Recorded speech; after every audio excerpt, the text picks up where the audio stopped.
chariots ont le temps de passer. Je vais vous raconter une histoire comme l'a raconté mon grand-père il y a bien longtemps. Ah mon Ronan, est-ce que tu as déjà vu la bête Paramine, toi? Bonne, oui, non? Eh ben moi, je vais vous dire, j'ai vu quelqu'un qui l'a vu comme je sais de thé. Il a dû avoir grand-peur. C'était mon cousin Todor. Mon cousin Todor, c'est mon cousin Hermès Germain. C'est-à-dire que c'est le fils du frère de ma mère. C'est-à-dire que c'était sa sœur et mon cousin Hermès Germain. Vous me suivez?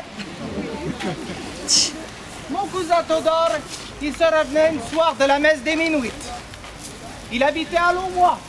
C'est-à-dire que pour venir à la messe des Minuit, il était obligé de venir à Brissac. Mon cousin Todor, un soir, il va à pied à la messe de minuit. Il décide de rentrer chez lui, à la messe, dans sa maison. Lorsqu'il arrive en bas du coulinet, mon cousin Todor, il commence à traverser le petit bois. À l'époque, il y avait un petit bois tout en bas du village, avec pas une maison à la ronde. Il s'est mis à marcher. Et mon cousin Todor, c'était pas du genre à avoir peur. Il n'était pas né d'hier et léché d'un matin. Alors il s'est mis à soubler, comme s'il était sur le marché de Brissac. Comme il disait, j'aimais bien soubler, ça me donnait un petit brin de courage quand je traversais ce bois. Il l'avait traversé une bonne 50aine de fois, je peux vous le dire. Quand il arriva près de la forêt, même quand il commençait à rentrer dans la forêt, il n'y avait plus un bruit. Il n'y avait pas un oiseau. Et surtout, en messe de minuit, il faisait une frette de chien.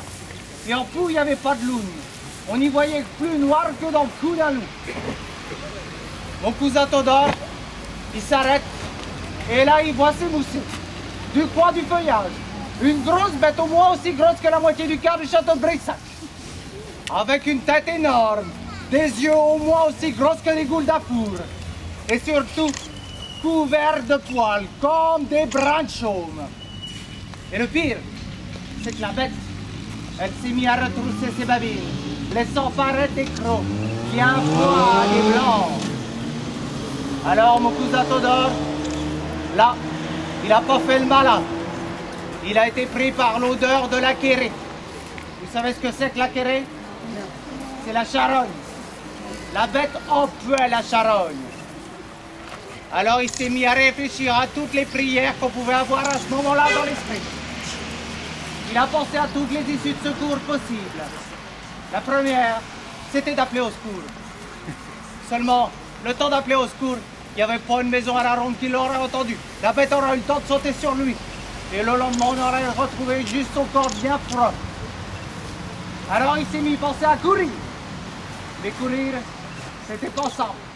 Quand on a une bête aussi grosse qui vous fixe du regard, il aurait bien pensé que cette grosse paluche aussi moins grosse que cette veille, je lui aurais posé une tête sur le crâne. Alors là, mon cousin, il s'est mis à penser qu'en tout bon fumeur, il avait une bonne tabatière. Il s'est mis à glisser sa main tout doucement, tout en gardant la bête bien dans le regard.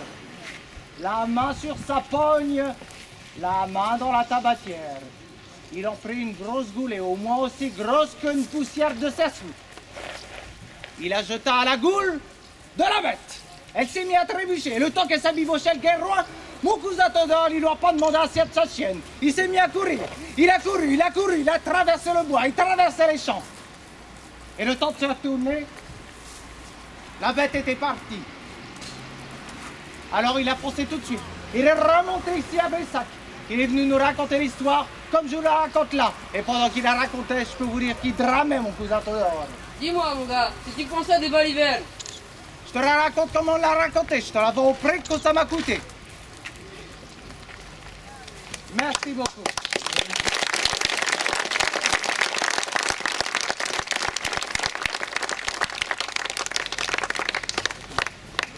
Vous pouvez suivre Rose pour le reste de la visite. Merci encore.